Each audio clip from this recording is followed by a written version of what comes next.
بالکل صحیح، لیکن یہ جتنے آپ حوالے دے رہے اس ٹائم محمد صلی اللہ علیہ وسلم زندے تھے.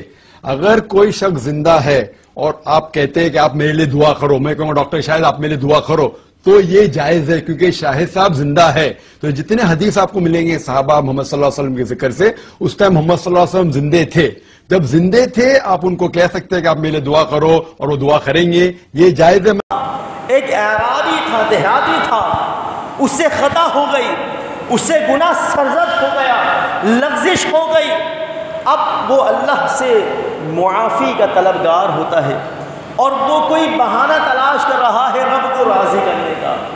وہ کوئی موقع محال ڈھونڈ رہا ہے کہ رب میرے اس گناہ کے بعد مجھ سے ناراض ہو گیا، میں چاہتا ہوں کہ میرا رب مجھ سے راضی ہو جائے. وہ رب کو راضی کرنے کے لیے آمادہ ہوا اور پھر اس نے ریسرچ شروع کر دیا.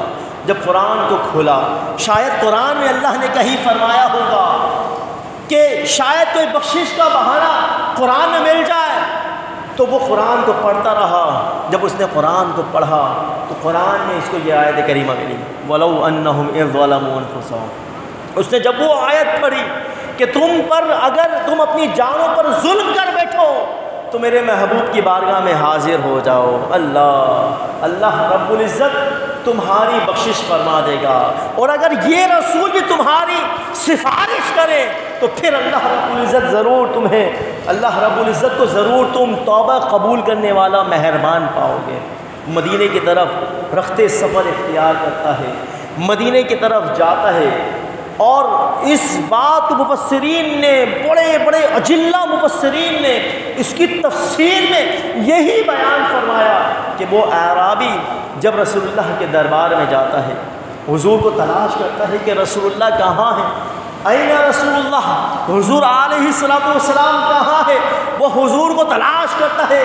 تلاش کرتے ہوئے جب وہ نزدیک جاتا ہے، روضے کے قریب جاتا ہے، تو حضرت علی المرتضیٰ شیر خدا کرم اللہ تعالی وجہ الکریم، آپ سے زیادہ توحید جاننے والا کوئی نہیں تھا.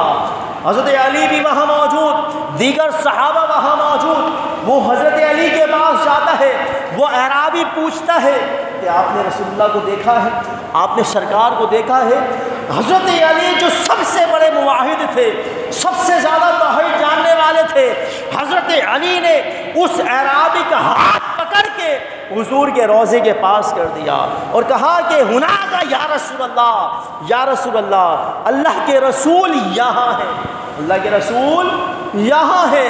وہ اعرابی حضور علیہ السلام کی قبر کے پاس گر جاتا ہے اور قبر کے پاس گر کر قبر کی مٹی اٹھا کر اپنے اوپر گراتا ہے اور حضور کی بارگاہ میں عرض کرتا ہے کہ یا رسول اللہ، مجھ سے خطا ہو گئی، مجھ سے خطا سرزد ہو گئی، مجھ سے لغزش واقع ہو گئی، مجھ سے گناہ ہو گیا، میں رب کو ناراض کر بیٹھا.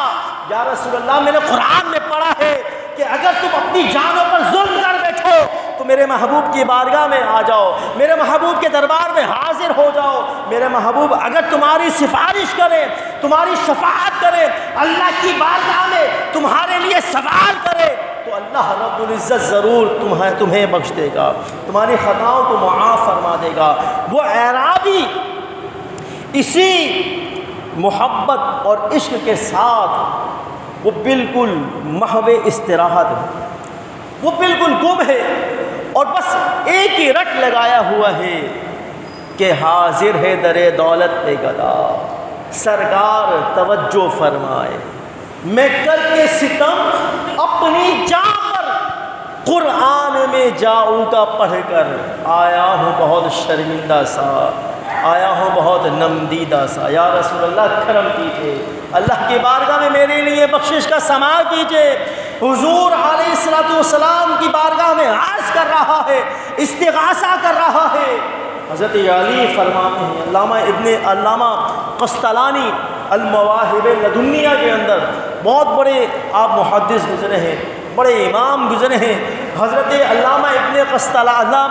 حضرت علامہ قسطلانی علیہ رحمہ آپ فرماتے ہیں کہ روزے سے آواز آتی ہے، کیا روزے سے آواز آتی ہے۔ حضرت علی اس بات کو نقل فرماتے ہیں، صحابہ بھی وہاں موجود، حضرت علی اور دیگر صحابہ فرماتے ہیں کہ ہم نے روزے سے آواز سنی کہ حضور علیہ السلام یہ فرما رہے تھے کہ جا میرے خانے کرم سے حصہ مانگنے والے جا، میں نے تجھے تیرے رب سے بخشوا دیا۔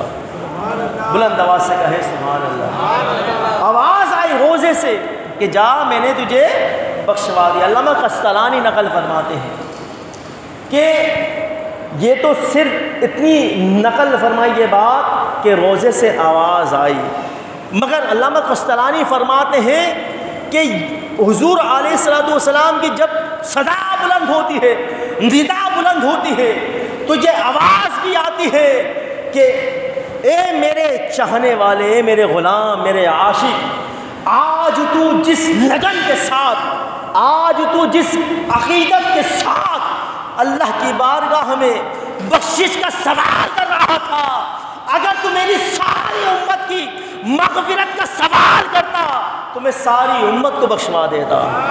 اللہ اکبر، اللہ ساری امت کو بخش دیتا۔